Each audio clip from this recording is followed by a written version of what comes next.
Friends, دنیا کے نقشے پہ جانے جانے والے ملکوں میں سے افغانستان بھی ایک ہے۔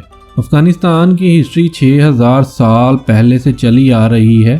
طالبان کی حکومت آنے کے بعد افغانستان کا نیا آفیشیل نام اسلامک ایمریٹس آف افغانستان ہے، جبکہ پرانا نام اسلامک ریپبلک آف افغانستان تھا۔ فرینڈز، آپ نے امریکہ اور افغانستان کی جنگ کے حوالے سے بہت کچھ سن رکھا ہوگا، لیکن افغانستان ایک بہت ہی خوبصورت اور نیچرل ریسورسز سے بھرا ہوا ملک ہے، اور آج ہم آپ کے ساتھ افغانستان سے متعلق کچھ ایسے ہی amazing and surprising facts share کریں گے۔ السلام علیکم فرینڈز، میرا نام ہے Muhammad Noman and welcome back to Dubai studios. ہم آپ کے لیے لائے ہیں امیزنگ اینڈ سرپرائزنگ فیکٹس کا ایک نیا ایپیسوڈ، لیکن شروع کرنے سے پہلے اگر آپ نے ابھی تک ہمارا چینل سبسکرائب نہیں کیا تو ابھی کر لیں اور بیل کے آئیکن کو پریس کر دیں تاکہ ہر نئی آنے والی ویڈیو کا نوٹیفیکیشن سب سے پہلے آپ کو مل سکے۔ تو شروع کرتے ہیں۔ فرینڈز، افغانستان کا بارڈر 6 ممالک کے ساتھ لگتا ہے، جن میں Pakistan, China, Uzbekistan, Turkmenistan, Tajikistan اور ایران شامل ہیں۔ افغانستان ٹوٹل 3.90 کروڑ کی آبادی کے ساتھ دنیا کے 37ویں نمبر پہ زیادہ آبادی والا ملک ہے۔ افغانستان کا ٹوٹل رقبہ 6,52,860 مربع کلومیٹر ہے، اور یہ دنیا میں رقبے کے لحاظ سے 42ویں نمبر پر بڑا ملک ہے۔ ہم پاکستان میں رہنے والوں کو پاکستانی اور بنگلہ دیش میں رہنے والوں کو بنگلہ دیشی کہتے ہیں۔ اسی طرح افغانستان میں رہنے والے لوگوں کو ہم افغانی کہہ کے بلاتے ہیں، جبکہ افغانستان میں رہنے والے لوگوں کے لیے استعمال کیے جانے والا صحیح لفظ افغان ہے۔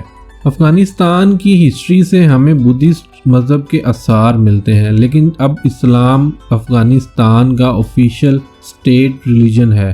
99% لوگ مسلمان ہیں، تقریباً 85% مسلم سنی اور 15% شیعہ کمیونٹی کو فالو کرتے ہیں۔ کابل افغانستان کا کیپٹل اور سب سے بڑا سٹی ہے۔ ویسے کابل سے یاد آیا، کس کس کو کابلی یا افغانی پلاؤ پسند ہے؟ بھائی مجھے تو بہت پسند ہے اور میں بہت شوق سے کھاتا ہوں۔ افغانستان کی نیشنل گیم کو بزکشی کہتے ہیں، جس میں کچھ لوگ گھوڑے پہ سوار ہو کر بکرے کو پکڑتے ہیں، جو پہلے پکڑ کر طے شدہ جگہ پہ لے آئے وہ فاتح کہلاتا ہے، اور افغان اس گیم کو بہت شوق سے کھیلتے ہیں اور چاہتے ہیں کہ اس گیم کو اولمپکس میں بھی شامل کیا جائے۔ فرینڈز، افغانستان اپنی کارپیٹ انڈسٹری کی وجہ سے بھی جانا جاتا ہے۔ 2008، 2013 اور 2014 میں افغانستان نے ہیمبرگ جرمنی میں ہونے والے ایگزیبیشن میں انٹرنیشنل ایوارڈز حاصل کیے۔ یہ انڈسٹری افغانستان میں صدیوں سے چلی آ رہی ہے۔ ایک محتاط اندازے کے مطابق ایک بڑا اور عمدہ قلین تیار کرنے میں 8 سے 9 مہینے لگ جاتے ہیں۔ افغان دنیا میں بہت محنتی اور سخت جان قوم کے طور پر جانے جاتے ہیں، لیکن کچھ سروے کے مطابق 15 سال سے زیادہ عمر والی آبادی میں تقریباً 28% لوگ ایسے ہیں جو پڑھنا لکھنا جانتے ہیں، اور 72% لوگ ایسے ہیں جو اپنا نام بھی نہیں لکھ سکتے۔ فرینڈز، وی وش افغانستان میں ایسی گورنمنٹ آئے جو عوام کی فلاح و بہبود کے لیے حقیقی طور پر کام کرے، آمین۔ فرینڈز، آئل پینٹنگ کی شروعات کب ہوئی یہ تو کوئی نہیں بتا سکتا، لیکن افغانستان کے ہارٹ بامیان کے کیوز میں آئل کی پینٹنگ کے کچھ ایسے نمونے ملے ہیں جو 650 قبل مسیح سے پرانے ہیں۔ 2008 میں سائنٹسٹ نے بامیان کے 50 کیوز میں سے 12 میں آئل پینٹنگ کے ایسے سیمپل حاصل کیے ہیں جو والنٹ اور پاپی سے بنے ہوئے ہیں۔ یہ کیوز بدھسٹ ریلیجن کے حوالے سے جانے جاتے ہیں، جہاں بدھسٹ ریلیجن کے کچھ بڑے مجسمے موجود ہیں۔ 2001 میں طالبان نے 2 بڑے مجسموں میں سے ایک کو توڑ دیا تھا۔ فرینڈز، آپ میں سے کون کون پوئٹری لور ہے؟